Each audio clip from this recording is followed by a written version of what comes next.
Good morning students. आज हम 12वीं में अर्थशास्त्र विषय का अध्ययन करेंगे। अर्थशास्त्र के अंदर पाठ 1 में हमने पिछले टर्म बताया था आपको कि अर्थशास्त्र किसे कहते हैं। ठीक है, अर्थशास्त्र क्या है और व्यष्टि अर्थशास्त्र क्या है, समष्टि अर्थशास्त्र क्या है, अर्थशास्त्र विज्ञान है या कला है, अर्थशास्त्र विज्ञान है तो क्यों विज्ञान है, अर्थशास्त्र आदर्श विज्ञान है या वास्तविक विज्ञान है। ठीक है, तो अर्थशास्त्र किसे कहते हैं ये तो पता ही है आपको। ठीक है, सीमित साधनों में अधिकतम संतुष्टि कैसे प्राप्त की जा सकती है, ये बात जिस शास्त्र में सिखाई जाती है उसे अर्थशास्त्र कहते हैं, ये पता है आपको। ठीक है, तो पाठ है हमारा क्या, व्यष्टि अर्थशास्त्र एक परिचय। इसके अंदर हम एक छोटा सा विषय इसके अंदर लेते हैं, वह है अर्थव्यवस्था अथवा आर्थिक प्रणाली का अर्थ, मतलब meaning of economy of economic system. ठीक है, तो अर्थव्यवस्था होती क्या है, आपको ये पता है कि अर्थशास्त्र के अंदर हम जो क्रियाएं करते हैं, ठीक है, मनुष्य सामाजिक प्राणी है और मनुष्य 2 प्रकार की क्रियाएं करता है, एक आर्थिक क्रिया और दूसरी अनार्थिक क्रिया। मतलब एक तो होती हैं आपकी कौन सी क्रियाएं होती हैं, फाइनेंशियल एक्टिविटीज, और दूसरी होती हैं नॉन फाइनेंशियल एक्टिविटीज। तो आर्थिक क्रियाओं का अध्ययन अर्थशास्त्र के अंदर किया जाता है। आज हम बात करते हैं अर्थव्यवस्था की। तो अर्थव्यवस्था कैसे किसे हैं, क्या है अर्थव्यवस्था ही। अर्थव्यवस्था के बारे में देखिए, अर्थशास्त्र अथवा आर्थिक प्रणाली से आशय उस व्यवस्था से है जिसके माध्यम से लोग अपना जीवन निर्वाह करते हैं। ये संस्थाओं का एक ढांचा है जिसके द्वारा समाज की संपूर्ण आर्थिक क्रियाओं का संचालन किया जाता है। ठीक है, इससे पहले बताया मैंने कि आर्थिक क्रिया क्या है। आर्थिक क्रिया क्या है, जैसे कोई नर्स है, नर्स हॉस्पिटल में काम करती है तो वहाँ उसका क्या है, वेतन प्राप्त होता है, इसलिए वो नर्स का जो कार्य है वो क्या है, आपकी आर्थिक क्रिया है। ऐसे अध्यापक विद्यालय में पढ़ा रहे हैं, ठीक है, उन्हें उसके बदले में तनख्वाह मिलती है या वेतन प्राप्त होता है, ये उनकी क्या है, आर्थिक क्रिया है। ठीक है, इसलिए हर मजदूर जो है किसी फैक्ट्री में मजदूरी करता है तो उसे क्या पैसा प्राप्त होता है, इसलिए वो आर्थिक क्रिया है। इसी के अगेंस्ट एक नर्स जो हॉस्पिटल में कार्य कर रही है तो वहाँ तो उसे पैसा मिल रहा है। वही नर्स, उसका अगर पति बीमार हो जाता है घर में तो अपने पति की वो देखभाल करती है तो वहाँ उसे कोई पैसा मिलता है क्या, नहीं मिलता ना, इसलिए वहाँ उसकी कौन सी क्रिया है, वो अनार्थिक क्रिया है। तो आर्थिक क्रियाओं का अध्ययन काय में करते हैं, अर्थशास्त्र के अंदर करते हैं। और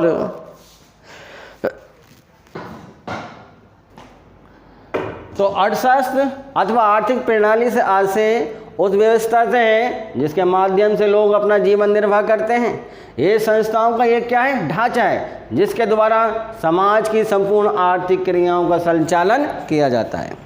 तो अर्थशास्त्र के अंदर उद्देश्य की दृष्टि से, ठीक है ना, अर्थशास्त्र के अंदर उद्देश्य की दृष्टि से क्या है, अर्थव्यवस्था को 3 भागों के अंदर बांटा गया है। तो क्या बताया मैंने आपको, अर्थशास्त्र को उद्देश्य की दृष्टि से 3 भागों में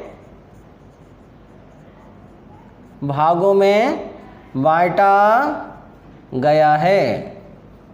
ठीक है, इसमें पहला क्या है, पूंजीवादी अर्थव्यवस्था। पूंजीवादी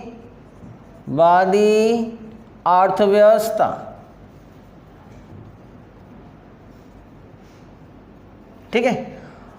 और दूसरी कौन सी अर्थव्यवस्था है इसके अंदर, दूसरी अर्थव्यवस्था है समाजवादी अर्थव्यवस्था। समाजवादी अर्थव्यवस्था,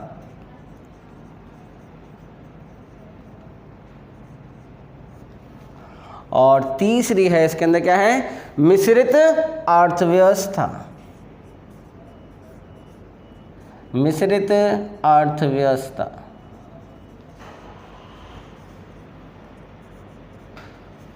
ठीक है। तो उद्देश्य की दृष्टि से अर्थव्यवस्था को 3 भागों में बांटा गया है। पहला क्या बताया मैंने, पूंजीवादी अर्थव्यवस्था, दूसरा समाजवादी अर्थव्यवस्था और तीसरा है मिश्रित अर्थव्यवस्था। तो मैंने आपको बताया कि अर्थशास्त्र के अंदर अर्थव्यवस्था को 3 भागों में बांटा गया है। पहला है पूंजीवादी अर्थव्यवस्था, ठीक है, और दूसरा क्या था, समाजवादी अर्थव्यवस्था, और तीसरा था मिश्रित अर्थव्यवस्था, ठीक है। तो पहले हम बात करते हैं पूंजीवादी अर्थव्यवस्था की। तो पूंजीवादी अर्थव्यवस्था क्या है? पूंजीवादी अर्थव्यवस्था के अंदर क्या होता है कि पूंजीवादी अर्थव्यवस्था के अंदर उत्पादन जो होता है वो निजी क्षेत्र में होता है, ठीक है। कहाँ होता है? निजी क्षेत्र में होता है, और उत्पादन का जो पूरा अधिकार होता है वो बड़े बड़े व्यापारियों या उद्योगपतियों को होता है। और निजी पूंजीवादी अर्थव्यवस्था के अंदर क्या होगा कि उन्हीं लोगों का अधिकार होता है और वही लोग सारे देखभाल करते हैं। उससे क्या होता है, समाज के अंदर जो वर्ग होता है, ठीक है, वो 2 भागों में बढ़ जाता है, एक पूंजीवादी और एक निर्धन वर्ग। अच्छा, अब हम बात करते हैं पूंजीवादी अर्थव्यवस्था की विशेषताएं क्या हैं, ठीक है ना। हर चीज़ के अंदर कोई ना कोई विशेषता जरूर होती है, तभी लोग उसका पालन करते हैं या लोग उसको अपने जीवन में उतारते हैं, ठीक है ना। तो पूंजीवादी अर्थव्यवस्था की कुछ विशेषताएं वो क्या है? पहला है निजी संपत्ति का अधिकार। तो पूंजीवादी अर्थव्यवस्था क्या है, जो संपत्ति हैं उसमें निजी व्यक्तियों का अधिकार होता है, और उनका जो उसके बाद यदि कोई व्यक्ति अपना व्यापार छोड़ देता है या रिटायर हो जाता है तो उसका जो बेटा है या उसकी पत्नी है उस पर पूरा उत्तराधिकार चला जाता है। ये निजी संपत्ति का अधिकार है। दूसरा है आर्थिक स्वतंत्रता। निजी क्षेत्र में काम करने वाले जितने व्यक्ति हैं वो क्या है, आर्थिक रूप से स्वतंत्र हैं। कितना ही पैसा अपने बिजनेस के अंदर लगाएं, और हर व्यक्ति या जो बड़े व्यापारी हैं अधिक लाभ कमाने से अधिक धन लगाने के लिए स्वतंत्र होते हैं, ठीक है। तीसरा है निजी लाभ का प्रयोजन। और जो व्यापारी हैं, जो बड़े बड़े व्यापारी हैं, वो क्या हैं, अपने लाभ अधिक से अधिक लाभ कमाने के लिए क्या कहते हैं, अलग अलग तरीके के कहते हैं अधिक से अधिक उत्पादन करते हैं ताकि उन्हें अधिक से अधिक लाभ हो। चौथा है सामंजस्य की प्रकृति। सामंजस्य की प्रकृति का मतलब क्या है? सामंजस्य मतलब ये है कि बहुत से व्यापारी क्या करते हैं, कोई विक्रेता है वो विक्रेता से प्रतियोगिता करता है, क्रेता से प्रतियोगिता करता है, उससे क्या होता है, समाज के अंदर सामंजस्य की स्थिति नहीं हो पाती।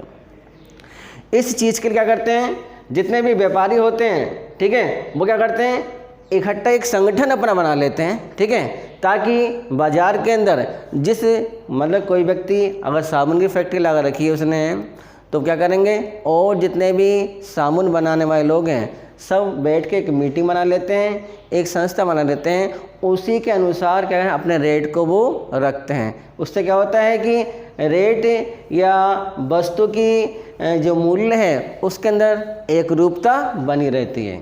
इसी प्रकार मजदूर संगठनों में आपने देखा होगा, जो फैक्ट्रियों में मजदूर काम करते हैं उन्होंने भी अपने संगठन बना रखे हैं ताकि उनमें भी एक सामंजस्य की स्थिति बनी रहे। नेक्स्ट में है व्यापार चक्र। व्यापार चक्र क्या है, कभी कभी अधिक उत्पादन करने से, ठीक है, अधिक उत्पादन जब हो जाता है मार्केट में उसकी खपत नहीं हो पाती है तो मंदी की स्थिति आ जाती है। क्या की स्थिति आती है, मंदी की। और कभी उत्पादन कम होता है तो उसकी डिमांड ज़्यादा बढ़ जाती है। ये व्यापार चक्र कहलाता है और ये चक्र चलता रहता है। नेक्स्ट है मूल्य यंत्र। मूल्य यंत्र सबसे प्रभावपूर्ण इसकी विशेषता है। मूल्य यंत्र के अंदर हमें किस चीज़ का प्रोडक्शन करना है, किस चीज़ का उत्पादन हम अधिक करें, किसके लिए करें, ठीक है, इस सब की डिटेल कायम होती है मूल्य यंत्र के अंदर होती है। तो दूसरा है इसमें समाजवादी अर्थव्यवस्था। समाजवादी अर्थव्यवस्था क्या होता है, समाजवादी अर्थव्यवस्था के अंदर जो व्यापार होता है उस व्यापार के अंदर समाज के लोगों का या राज्य सरकारों का या केंद्र सरकार का अधिकार होता है। इसकी अपनी विशेषता है। इसकी विशेषता क्या है, देखिए, इसकी पहली विशेषता है उत्पादन के साधनों पर सामूहिक स्वामित्व। मतलब सरकार कोई भी, ठीक है, जिस क्षेत्र में सरकार का अधिकार है, जैसे रेलें हैं, बसें हैं, यहाँ पे क्या है, समाज के सभी लोग रेल में बैठ सकते हैं, समाज के सभी लोग बसों में बैठ सकते हैं, और सबका किराया एक ही होता है, चाहे गरीब आदमी बैठ जाए उसके अंदर या रईस आदमी बैठ जाए उसके अंदर, उसमें क्या होगा, सबको सरकार एक बराबर समझती है, ठीक है। इसलिए जो भी वो उत्पादन करती है उस उत्पादन पर समाज के सभी लोगों का सामूहिक रूप से अधिकार होता है। दूसरा है धन संपत्ति का समान वितरण। सरकार क्या करती है, सरकार जितने भी बड़े बड़े व्यापारी हैं, उद्योगपति हैं, उनसे टैक्स लेती है और सरकार अपनी योजनाएं उन टैक्स के द्वारा ही पूरा करती है, और उनसे जो टैक्स मिलता है वो समाज के गरीब लोगों के लिए योजनाएं बनाकर उस पर खर्च करती है। इस प्रकार धन और संपत्ति का वितरण भी सरकार क्या करती है, एक समान रखती है। तीसरा है महत्वपूर्ण, इसके विशेषता क्या है, बेरोजगारी की समस्या का समाधान करना। ये वर्तमान समय की सबसे महत्वपूर्ण समस्या है। वो क्या है, बेरोजगार की। आजकल देख रहे होंगे आप, तमाम बेरोजगार लोग हैं, उन्हें अपनी योग्यता के अनुसार क्या है, काम ना मिलना भी क्या है, एक बेरोजगारी की स्थिति है, ठीक है। तो सरकार क्या करती है, सामाजिक क्षेत्र में करती है, ठीक है, उद्योग लगाती है, ठीक है, और जो व्यक्ति या जो वर्कर या जो मजदूर जिस योग्य होते हैं उनको उनकी योग्यता के अनुसार काम दिया जाता है। उससे क्या होता है कि बेरोजगारी की समस्या का भी समाधान हो जाता है। नंबर 4 जो महत्वपूर्ण आपका ये इसका विशेषता है वो ये शोषण का अंत। आपने देखा होगा प्राइवेट सेक्टर के अंदर अधिकांश मजदूरों का शोषण होता है। हमारा सरकार की तरफ से जो काम करने का तरीका है, ठीक है, वो एक दिन में 8 घंटे काम करना है, लेकिन आपने देखा होगा बहुत सी फैक्ट्रियों में मजदूर सुबह से लेकर रात तक काम करते रहते हैं। उनका वहाँ क्या होता है, शोषण होता है कि काम तो वो ज़्यादा लेते हैं लेकिन पैसा कम मिलता है, यही है शोषण। लेकिन समाजवादी अर्थव्यवस्था के अंदर चाहे गरीब हो या रईस हो, वो सरकार के अंडर में जो काम करते हैं, चाहे राज्य सरकार के अंडर में चाहे केंद्र सरकार के अंडर में, उन सभी को समान वेतन उनकी योग्यता के अनुसार दिया जाता है। इससे शोषण की समस्या का भी अंत हो जाता है। पहले क्या, मिश्रित अर्थव्यवस्था।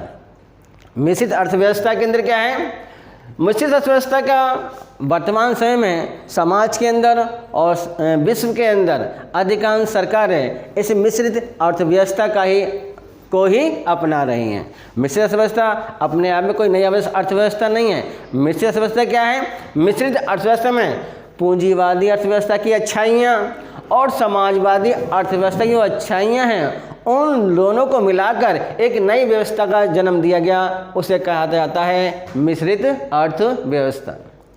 क्या है मिश्रित अर्थव्यवस्था, कि जो अच्छाइयाँ पूंजीवादी अर्थव्यवस्था के अंदर हैं हमने उसकी अच्छाइयों को ले लिया, और जो अच्छाइयाँ समाजवादी अर्थव्यवस्था के अंदर हैं हमने उनकी अच्छाइयों को ले लिया। उन सब अच्छाइयों को ही हम क्या कहते हैं, मिश्रित अर्थव्यवस्था का नाम देते हैं। इसकी विशेषताएं, पहली विशेषता देखते हैं, पूंजीवाद व समाजवाद के बीच का रास्ता। तो इसमें क्या है, पूंजीवादी अर्थव्यवस्था और समाजवादी अर्थव्यवस्था, ठीक है। पूंजीवादी में अर्थव्यवस्था में क्या है कि जो व्यापार होता है वो निजी क्षेत्र में होता है, और समाजवादी अर्थव्यवस्था में क्या होता है कि व्यापार सरकार के अंडर में होता है। तो इसके बीच का जो रास्ता निकाला गया उसे हमने मिश्रित अर्थव्यवस्था का नाम दिया है। दूसरा, इसमें निजी उपक्रम का महत्वपूर्ण स्थान। मिश्रित अर्थव्यवस्था के अंदर जो निजी क्षेत्र हैं उनको ज़्यादा तवज्जो दी जाती है ताकि वो अधिक से अधिक उत्पादन कर सकें, ताकि समाज के अंदर हर उत्पादन का सभी को समान रूप से प्राप्त हो सके। और तीसरा है इसका आर्थिक नियोजन। आर्थिक नियोजन के अंदर क्या होता है, आर्थिक नियोजन के अंदर पिछड़े क्षेत्रों का विकास करना, ठीक है, जनता की गरीबी को दूर करना, लोगों को रोजगार देना और नारियों का रहन सहन का स्तर का ऊंचा उठाना, आय में समानता रखना और कृषि के साधनों में वृद्धि करना, ये तमाम चीज़ें जो हैं वो आर्थिक नियोजन के अंतर्गत आती हैं। आर्थिक नियोजन अपने आप में एक बहुत अधिक श्रेष्ठ विशेषता है। आर्थिक नियोजन जहाँ होता है वहाँ पे सही व्यापार सही ढंग से चलते हैं और सभी लोगों का क्या होता है, विकास भी सही तरीके से हो पाता है। तो आज मैंने बताया इसके अंदर अर्थव्यवस्था के बारे में। इससे पहले भी मैंने आपको PDF के माध्यम से क्वेश्चन भेजे थे, वो आपने नोट कर लिए होंगे, और आज भी इसके PDF बना के मैं आपको भेज दूँगा। सभी लड़के इसको कॉपी ज़रूर लिख लें और साथ में याद भी करें।